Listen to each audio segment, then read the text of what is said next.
Welcome dear students.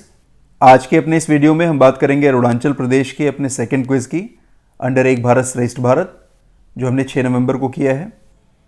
इसके सारे question भी हम अपने प्रीवियस क्विज की तरह बारी बारी डिस्कस करेंगे और उसकी मदद से अपनी अरुणाचल प्रदेश के विषय में जानकारी को थोड़ा और बढ़ाएंगे। आइए शुरू करें। This is your first question. Arunachal Pradesh got its first railway line in which year? किस वर्ष अरुणाचल प्रदेश ने अपनी पहली रेलवे लाइन पाई? 2015, 2016, 2013 और 2014, ये 4 ऑप्शन हैं। बच्चों, इसका सही आंसर है 2013, जब यहाँ पर पहली रेलवे लाइन बनाई गई। 2013 के ईयर के एंड तक जाते जाते ये रेलवे लाइन निर्मित हो पाई थी। इसके बारे में थोड़ी और जानकारी लेते हैं। बच्चों, नाहरलागुन यहाँ का जो स्टेशन है वो अरुणाचल प्रदेश का पहला स्टेशन है जहाँ पर रेलवे चली भी और इस स्टेशन का विकास किया गया। ये जो मैप साइड में दिया गया है ये वास्तव में असम का मानचित्र है। असम, जिसका सबसे प्रमुख शहर गुवाहाटी है, वहाँ से जो रेलवे लाइन रंगापारा नॉर्थ की लाइन जो जाती है, इसका आखिरी स्टेशन यहाँ पर हारमुटी है। हम देख सकते हैं मैप में। हारमुटी से एक ट्रैक निकाला गया जो कि ऊपर की तरफ अरुणाचल प्रदेश, ये अरुणाचल प्रदेश का एरिया है, वहाँ पर नाहरलागुन से इसको कनेक्ट किया गया। और ये जो रेलवे ट्रैक बिछाया गया ये अरुणाचल प्रदेश के लिए पहला रेलवे ट्रैक था। बच्चों, भारत में अगर हम रेलवे के विकास की बात करें तो भारत में रेलवे ब्रिटिश पीरियड से ही शुरू हो गई थी। 1853 था वो साल जब सबसे पहली ट्रेन भारत में चली, मुंबई से ठाणे के बीच में। और इसके साथ भारत में रेलवे का विस्तार शुरू हुआ। आफ्टर इंडिपेंडेंस 1947 में हमने आज़ादी पाई, लेकिन एक बहुत लंबा समय लगा अरुणाचल प्रदेश को रेलवे के मैप पर आने में, 2013। और वास्तव में पहली ट्रेन 2014 में अप्रैल में जब चली है, तब जा कर के यहाँ पर रेलवे सही ढंग से, या बल्कि कहें कि रेलवे का यहाँ पर अवतरण हो पाया 2014 तक जाकर के। 13 में ट्रैक बन पाया था। ये जो लंबा अंतराल है आज़ादी के बाद भी, इसका बहुत बड़ा कारण है यहाँ का अनइवन टेरेन, क्योंकि जम्मू एंड कश्मीर, लद्दाख, हिमाचल प्रदेश, उत्तराखंड और सिक्किम जैसे राज्यों को अगर हम देखें तो उस जैसा ही ये भी एक हिमालयन स्टेट है, क्योंकि इन सभी स्टेट्स में हिमालय की पहाड़ियाँ हैं और अरुणाचल प्रदेश का एक बहुत बड़ा हिस्सा पहाड़ी क्षेत्र है। और ऐसे सरफेस पर या ऐसे अनइवन टेरेन पर रेलवे का कंस्ट्रक्शन करना भी और उसका मेंटेनेंस करना दोनों ही बहुत ही डिफ़िकल्ट एक टास्क है। इसकी वजह से यहाँ पर रेलवे का विस्तार में इतना लंबा समय लगा। फाइनली 2013 में यहाँ पर रेलवे लाइन बिछाई गई और 14 में यहाँ पर ट्रेन चली। यानी ये अभी अरुणाचल प्रदेश का जो राज्य है ये भी हमारे इंडिया के रेलवे मैप पर अंकित हो गया है। अपने सेकंड क्वेश्चन की बात करें फर्स्ट क्वेश्चन के बाद। This is second question. Why Tawang is famous for? Tawang एक बहुत फेमस प्लेस है अरुणाचल प्रदेश की। वो क्यों फेमस है? For national park, for super market, for Buddha monastery, for mountains. इनमें माउंटेन्स तो अवश्य हैं वहाँ पर, लेकिन तवांग की जो ज़्यादातर जो उसकी प्रसिद्धि है, अधिकांश मात्रा में तवांग को जिस रूप में हम जानते हैं, वहाँ पर बौद्ध मठ है, बहुत बड़ा बौद्ध मठ है। उसकी वजह से ही तवांग की प्रसिद्धि ज़्यादा है। तवांग के बारे में थोड़ी सी जानकारी अपनी और बढ़ाते हैं।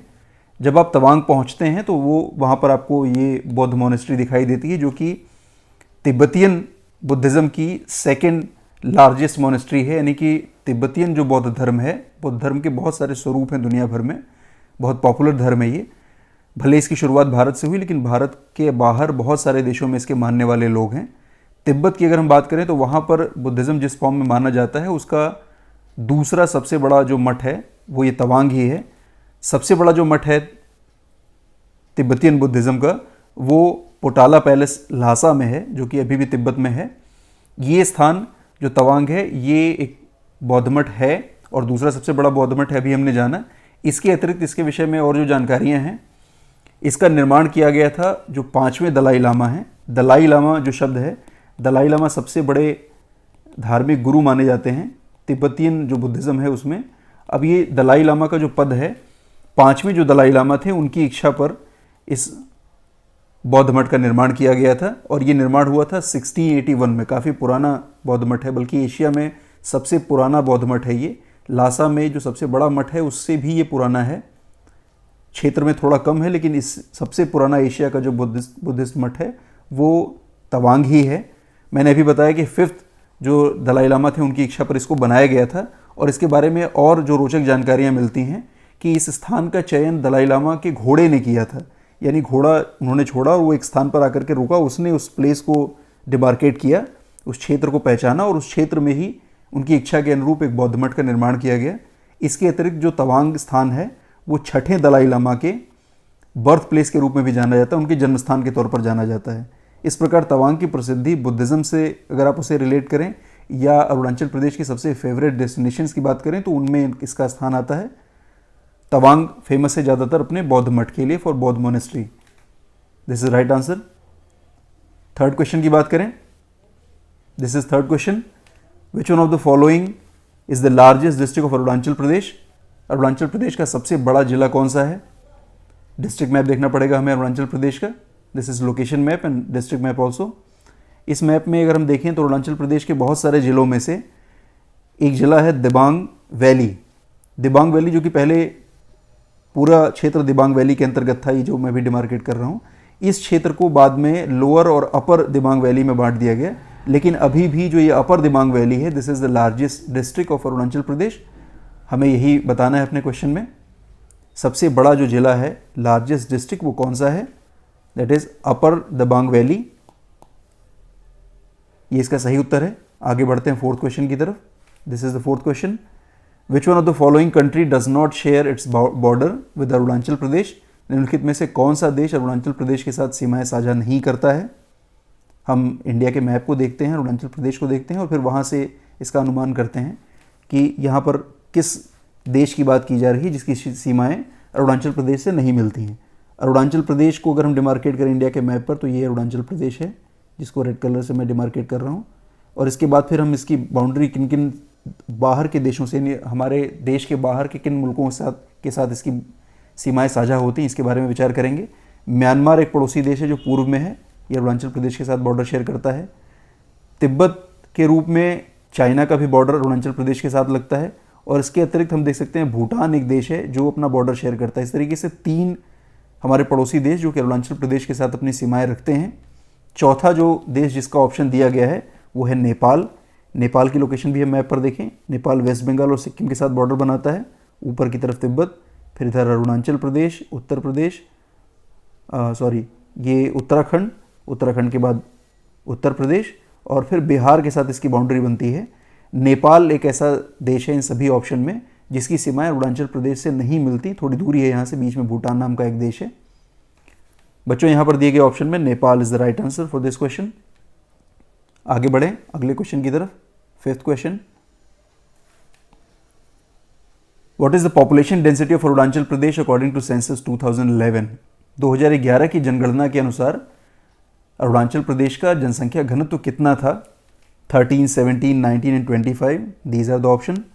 बच्चों इसका सही उत्तर है 17 पर्सन पर स्क्वायर किलोमीटर, 17 व्यक्ति प्रति वर्ग किलोमीटर।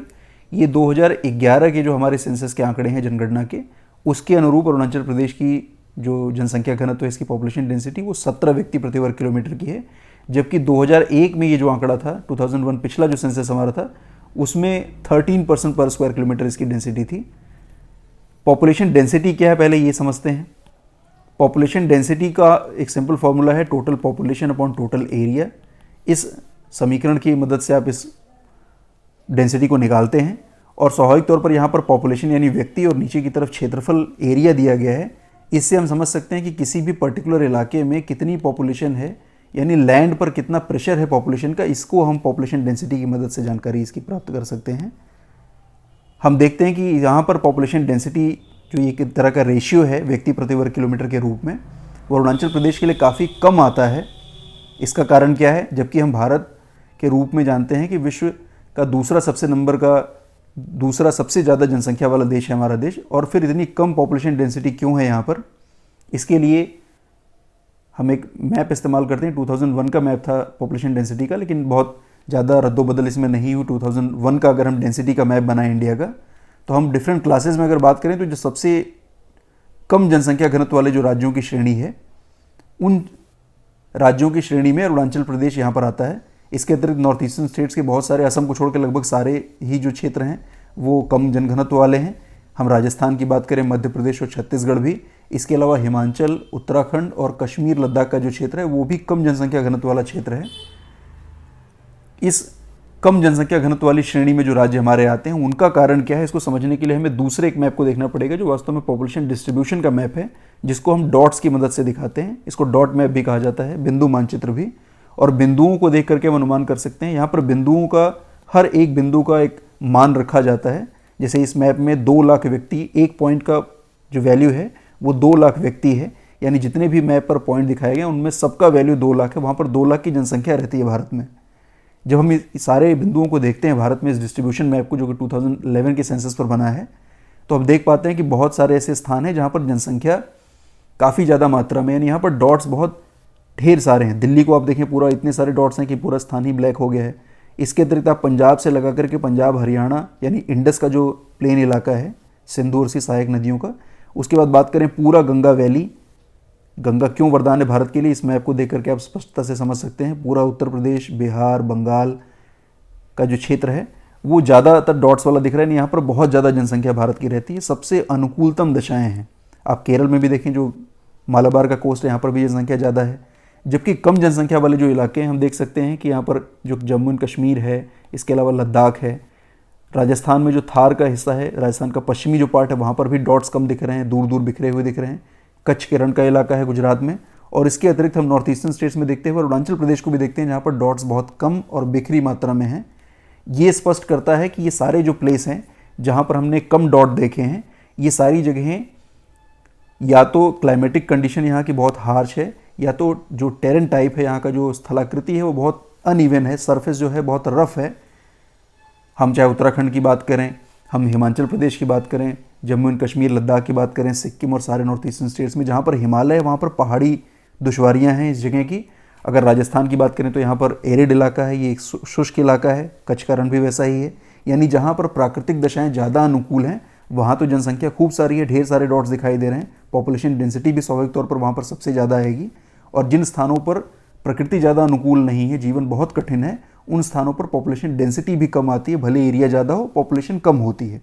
और हमें पता है कि पॉपुलेशन डेंसिटी एक्चुअल में एक रेशियो है between total population and total geographical area.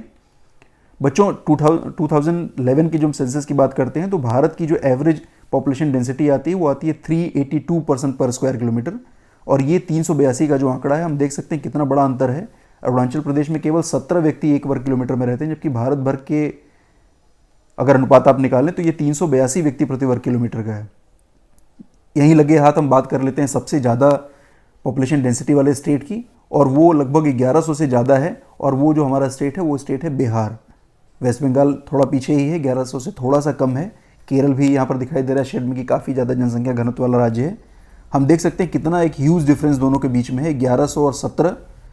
ये बता सकता है कि भारत की जो ज्योग्राफिकल डाइवर्सिटी है, ये भी स्पष्ट रूप से केवल डेमोग्राफिक डेटा देख करके भी हम अनुमान इसका कर सकते हैं कि कहाँ की दशाएं अनुकूल और कहाँ की ज़्यादा प्रतिकूल हैं। हम क्वेश्चन में वापस आ जाएं। हमने सही उत्तर की पहचान कर ली है। 17% per square kilometre is the population density of Arunachal Pradesh as per 2011 census. आगे बढ़ते हैं अपने 6th क्वेश्चन की तरफ। This is 6th question. How many Rajya Sabha seats are associated with Arunachal Pradesh? कितनी सीटें हैं राज्यसभा के अरुणाचल प्रदेश में? बच्चों, जब हम इंडियन पार्लियामेंट की बात करते हैं तो इंडियन पार्लियामेंट में लोकसभा और इसके अलावा राज्यसभा और प्रेसिडेंट महोदय या महोदया, इन तीनों को मिला करके हमारी इंडियन पार्लियामेंट बनती है, भारतीय संसद निर्मित होती है। जिनमें से लोकसभा जो है वो लोअर हाउस कहा जाता है। डायरेक्टली हम इसका इलेक्शन होता है लोकसभा का, और इसका चुनाव किया जाता है। इसके अतिरिक्त राज्यसभा के रूप में अपर हाउस भी है, इसको अपर हाउस कहते हैं, उच्च सदन है ये। हालांकि संख्या यहाँ पर कम है और डायरेक्टली इसका इलेक्शन भी नहीं होता, लेकिन बावजूद इसके इन दोनों सदनों को मिला करके और राष्ट्रपति महोदय को मिला करके भारत की संसद निर्मित होती है। किसी भी कानून के बनाने में इन तीनों का ही रोल है, यानी बिल को लोकसभा राज्यसभा से गुजरते हुए राष्ट्रपति की सिग्नेचर और सील की आवश्यकता पड़ती है, तब जाकर के एक कानून, एक प्रॉपर एक जो लॉ है वो इस्टेब्लिश होता है बाय दिस प्रोसेस, और ये उसके भाग हैं। हम राज्यसभा और लोकसभा की बात करें, भारत का पूरा जो क्षेत्र है वो लोकसभा और राज्यसभा सीटों में बांटा गया है ताकि वहाँ के लोगों का प्रतिनिधित्व हमारे इस डेमोक्रेटिक सिस्टम में हो सके। यहाँ पर हमें अरुणाचल प्रदेश की बात करनी है। 2:1 इज द रेशियो, यानी कि दो है वो लोकसभा के लिए है और 1 सीट जो है वो राज्यसभा के लिए है फॉर अरुणाचल प्रदेश। अपने उत्तर में आ जाएं। ये सही उत्तर है 1, यानी 1 राज्यसभा सीट है अरुणाचल प्रदेश के साथ जिसका संबंध है, 1 सीट वहाँ से आती है। 7th क्वेश्चन की बात करें, this is the 7th question. Which one of the following birds are showing with the given emblem of Arunachal Pradesh? Arunachal Pradesh का ये राजकीय चिन्ह दिया गया है नीचे चित्र में, और इसमें आपको बताना है कि जो पक्षी दिखाए गए ये पक्षी कौन से हैं। जो ऑप्शन है orange peacock, peacock, hornbill and black crane. बच्चों इसका सही उत्तर है हॉर्नबिल। हमने अपने प्रीवियस क्विज में भी हॉर्नबिल की चर्चा की थी, जब उसको हमने बताया था कि ये राजकीय पक्षी है, वहाँ का स्टेट बर्ड है हॉर्नबिल, जो कि अपने कैरेक्टर रखता है। बहुत सारे कलर्स इसमें हैं और ये जो कलर्स हैं वो बहुत शुभ माने जाते हैं यहाँ की ट्राइबल सोसाइटीज़ के बीच में, इसलिए इसका महत्व बहुत ज़्यादा है। इसके अतिरिक्त हम थोड़ा सा एम्बलम की भी बात करें अरुणाचल प्रदेश के। हम जानते हैं कि अरुणाचल प्रदेश को लैंड ऑफ राइजिंग सन कहा जाता है, उगते सूर्य की भूमि भी है ये। सबसे पहले भारत में सूर्योदय इसी स्थान पर होता है, तो सूर्य यहाँ के राजकीय चिन्ह में शामिल है। भारत का जो अशोक चिन्ह है वो तो है ही है। इसके अतिरिक्त हम देखते हैं कि जो पहाड़ हैं अरुणाचल प्रदेश के साथ उनका संबंध है, पहाड़ों को भी दर्शाया गया है। राजकीय पक्षी तो है ही है, साथ में यहाँ पर बीच में चिन्ह दिखाई दे रहा है आपको गयाल का या मिथुन का, जो कि राजकीय पशु है अरुणाचल प्रदेश का। इस प्रकार से अरुणाचल प्रदेश का ये जो राजकीय चिन्ह है, एम्बलम है, वो बहुत हद तक वहाँ के स्टेट का जितने भी मेजर जो उसके सिंबल्स हैं उन सिंबल्स को भी रिप्रेजेंट करता है, उनको साथ में एक साथ जोड़ करके दिखाता है। एक होलिस्टिक अप्रोच लेकर के ये एम्बलम बनाया गया है। हमारे इस क्वेश्चन का सही आंसर है hornbill. This is the state bird of Arunachal Pradesh. Next question की तरफ चलें, 8th question. Which one of the following is a folk dance of Arunachal Pradesh? निम्नलिखित में से कौन सा एक अरुणाचल प्रदेश का लोक नृत्य है? Bharatanatyam, Popir, Danga and Kuchipudi. These are the option. बच्चों भरतनाट्यम जो डांस है वो ये तमिलनाडु से एसोसिएटेड है। डांगा जो डांस है वो झारखंड की ट्राइब्स करती हैं और कुचिपुड़ी का जो डांस है वो आंध्र प्रदेश के इलाके में किया जाता है। स्वाभाविक तौर पर एक ही ऑप्शन बचता है। जब आप सभी तरह के भारतीय नृत्यों की जानकारी रखें, इसके बारे में अपनी जानकारी बढ़ाएं, तो आपको अपने आप से एलिमिनेट कर करके सही उत्तर निकालने का तरीका पता हो जाएगा। Popir is the right answer. इस क्वेश्चन में अरुणाचल प्रदेश का जो लोक नृत्य है वो पोपीर है। ये पोपीर होता क्या है? इनमें खास तरह की पोशाकें पहन करके तमाम तरह के रिचुअल्स किए जाते हैं। बहुत सारी परंपराएं हैं जिनका पालन यहाँ के लोग करते हैं। वास्तव में यहाँ पर क्योंकि अरुणाचल प्रदेश में बहुत सारी ट्राइब्स रहती हैं, यहाँ पर एक ट्राइब रहती है गालो। ये गालो जो ट्राइब है ये एक उत्सव मनाती है मोपिन नाम का। ये एक सालाना उत्सव है और ये बहुत इम्पोर्टेंट माना जाता है। हर साल अप्रैल के महीने में, जिसको वहाँ की लोकल भाषा में लूमी कहा जाता है अप्रैल को, उस महीने में ये मोपिन नाम का उत्सव मनाया जाता है। और ये जो उत्सव है वास्तव में ये धन धान्य से भरने के लिए, अच्छे स्वास्थ्य के लिए और सबके कल्याण के लिए, इस तरह की भावना को लेकर के ये उत्सव मनाया जाता है। और इस उत्सव में बहुत सारी चीज़ें हैं जो शामिल की जाती हैं। इस उत्सव में सैक्रिफाइस शामिल है, यानी कि बलि दी जाती है। इसके अतिरिक्त जो धन धान्य की जो देवी हैं उनसे इसके बारे में प्रार्थना की जाती है कि उनकी सुरक्षा करें। और सबसे बड़ी बात जो इसमें शामिल है कि जो बुरी आत्माएं हैं, जिनको एविल स्पिरिट कहा जाता है, इनका प्रभाव इनके ऊपर ना पड़े। एविल स्पिरिट के प्रभाव को सामान्य रूप से जो ट्राइबल सोसाइटीज़ हैं वो समझती हैं कि जब कोई प्राकृतिक आपदा आती है, किसी तरह का नुकसान हो, बाढ़ आ जाए, सूखा पड़े या कहीं पर लैंडस्लाइड हो जाए, किसी प्रकार की प्राकृतिक आपदा हो, तो आदिवासी जो हैं, जो ट्राइबल सोसाइटीज़ हैं, वो उसको जोड़ती हैं कि यहाँ पर एविल स्पिरिट का प्रभाव है, एक बुरी आत्मा का प्रभाव है और उनकी बुरी शक्तियों की वजह से ही हम पर ये प्रकोप आ रहा है। तो ये जो मोपिन नाम का उत्सव है, इस उत्सव में सबसे बड़ा जो आवश्यकता होती है यहाँ के लोगों की, वो यही होती है कि वो इन बुरी आत्माओं से, बुरी प्रभावों से बच जाएं। और इसी के लिए वो इस तरह का रिचुअल्स भी करते हैं, इन रीति रिवाजों का पालन करते हैं। और साथ में इस सारे उत्सव में, ये मोपिन नाम के उत्सव में जो सबसे महत्वपूर्ण भाग है इसका, वो है ये डांस। विशेष प्रकार के कपड़े पहन करके, आभूषण, ऑर्नामेंट्स धारण करके ये वो डांस करते हैं। अस्त्र शस्त्र भी साथ में रखे हैं और इस प्रकार से ये उत्सव मनाते हैं और ये पोपिर नाम का डांस करते हैं। हम अपने क्वेश्चन में आ जाएं। हमने सही पहचान कर ली है, फोक डांस जो अरुणाचल प्रदेश का वो पोपिर है। इसके बाद बात करते हैं नेक्स्ट क्वेश्चन की, question number 9। Which is the coldest place of Arunachal Pradesh? Arunachal Pradesh का सबसे ठंडा स्थान कौन सा है? बच्चों सबसे ठंडा स्थान, हम सारे ऑप्शन की बात करें बारी बारी। माना पास जो है ये उत्तराखंड में है। अरुणा पास नाम का कोई भी पास भारत में नहीं है, इवन कहीं भी नहीं है। जोजिला पास जो है वो लद्दाख में पड़ता है। तो एक ही उत्तर बचता है यहाँ पर सेला पास के रूप में। सेला पास जो है ये सबसे ठंडी जगह है अरुणाचल प्रदेश की। ये है कहाँ? तवांग जाने के मार्ग में ये सेला पास पड़ता है और इसकी हाइट है लगभग 13,700 फीट की।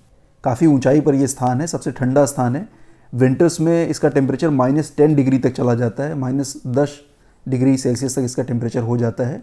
यहाँ पर भी हालांकि सड़कों का निर्माण किया गया। आप यहाँ देख सकते हैं BRO का बोर्ड लगा है। BRO is border road organisation. ये भारत का सीमा जो सड़क है उसको बनाने वाला संगठन है और सड़कों का निर्माण उनका रखरखाव काम BRO का ही है। हमने सेला पास की बात की अभी। सेला पास जो कि सबसे ठंडा स्थान है अरुणाचल प्रदेश में। Sela pass is the right answer, this one. अब बात करें अपने लास्ट क्वेश्चन की। लास्ट क्वेश्चन में एक चित्र दिखाया गया है। Identify the agricultural festival of Arunachal Pradesh which is celebrated in the month of monsoon. Monsoon के पीरियड में ये उत्सव मनाया जाता है और कृषि से संबंधित है, जिसका चित्र दिया गया है। ये बताना है कि इनमें से दिए गए चारों जो विकल्प हैं इनमें कौन सा उत्सव है ये। अगर उत्सवों की बात करें तो ज़ीरो, लोसार, सोलुंग और लोकू, ये चारों ही फेस्टिवल्स ही हैं और चारों फेस्टिवल संबद्ध हैं अरुणाचल प्रदेश, यानी अरुणाचल प्रदेश के ही फेस्टिवल्स हैं। लेकिन हम बात कर रहे हैं अभी केवल इस फेस्टिवल की कि ये कौन सा फेस्टिवल है जो मानसून पीरियड में मनाया जाता है। मानसून पीरियड में स्वाभाविक तौर पर भारत के पूरे क्षेत्र में मानसून का जब आगमन होता है तो अच्छी खेती से उसका संबंध होता है। बेहतर खेती के लिए आपको अपनी फसल को बीमारियों से भी बचाना है। तो भारत में तमाम जगहों पर बहुत सारे रिचुअल्स अलग अलग सोसाइटीज़ में किए जाते हैं। भारत के सभी हिस्सों में ऐसा चलन है। फिलहाल अभी हम अरुणाचल की बात कर रहे हैं। मानसून पीरियड में फर्स्ट वीक ऑफ सितंबर ये फेस्टिवल शुरू किया जाता है और ये जो फेस्टिवल है वो फेस्टिवल का नाम है सोलुंग। हम क्वेश्चन में देख लें, यहाँ पर जो चार विकल्प दिए गए थे, ज़ीरो, लोसार, सोलुंग और लोकू। सोलुंग ये उत्सव है जिसमें इस प्रकार की पोशाक पहन करके लोग उत्सव मनाते हैं और ये उत्सव सितंबर फर्स्ट वीक में शुरू होता है, जबकि फसलों की बुआई कर दी जाती है बारिश के साथ की शुरुआत के साथ, और इसके बाद अच्छी फसल हो इस उम्मीद के लिए ये फेस्टिवल मनाया जाता है सोलुंग नाम का। इसके बेसिकली 3 पार्ट हैं। इसका पहला जो पार्ट है उसको हम SY से समझ सकते हैं। इसको सोपी यकपी कहा जाता है। सोपी यकपी में यहाँ पर भी सेक्रीफाइसेस की जाती हैं, बलि दी जाती है जानवरों की, और इसको जोड़ा जाता है कि ये एक अच्छे भाग्य का सूचक होगा, हमारी फसलें अच्छी होंगी। जो दूसरा पार्ट है सोकी यकपी के बाद उसको कहा जाता है बिनायत, BNNAYAT, बिनायत कहा जाता है इसको। बिनायत का जो पार्ट है उसमें जो उनकी क्रॉप्स की जो देवी हैं उस सोसाइटी में, जो मानी जाती हैं कि अच्छी फसल के लिए संबंध है एक देवी के साथ, वो देवी कृपा करें, देवी की स्तुति की जाती है जिसमें उसके जरिए फसलें अच्छी हों, ये प्रार्थना होती है। और सबसे लास्ट पार्ट इस सोलुंग फेस्टिवल का है इकोप। इकोप जो है शब्द है वो थोड़ा अपभ्रंश सा है, कई सारे शब्दों से मिला जुला करके बना है। वहाँ की ट्राइबल सोसाइटी का ही शब्द ये है इकोप, और इसमें भी वही बात की जाएगी जैसे हमने अभी मोपिन फेस्टिवल के बारे में पढ़ा। क्योंकि ये ट्राइबल सोसाइटी है इसलिए ये जो एविल स्पिरिट है, बैड स्पिरिट है, इससे बचना चाहते हैं, एक्चुअल में प्राकृतिक प्रकोपों से बचना चाहते हैं, अपनी फसल को अच्छा रखना चाहते हैं, इसलिए इकोप के रूप में ये 3rd फेज़ मनाते हैं। 3 अलग अलग फेजेज़ में ये पूरा सोलुंग फेस्टिवल मनाया जाता है। हमने बात की तीनों की, सोपी यकपी, बिनायत और Ekop. These are the 3 different phases of Solung festival. बच्चों, हमने अपना पूरा जो क्विज था, सारे क्वेश्चन वो सारे डिस्कस किए। आई होप आपकी जानकारी अरुणाचल प्रदेश के विषय में थोड़ी और बढ़ी होगी। हम ये जो सिलसिला है, ये जो क्रम है, ये जारी रखेंगे। हर शुक्रवार को अंडर एक भारत श्रेष्ठ भारत हमारा एक क्विज़ होगा और आप इसे अच्छे से देंगे, इसके बारे में अपनी जानकारी और बढ़ाएंगे। आज के लिए इतना ही, धन्यवाद।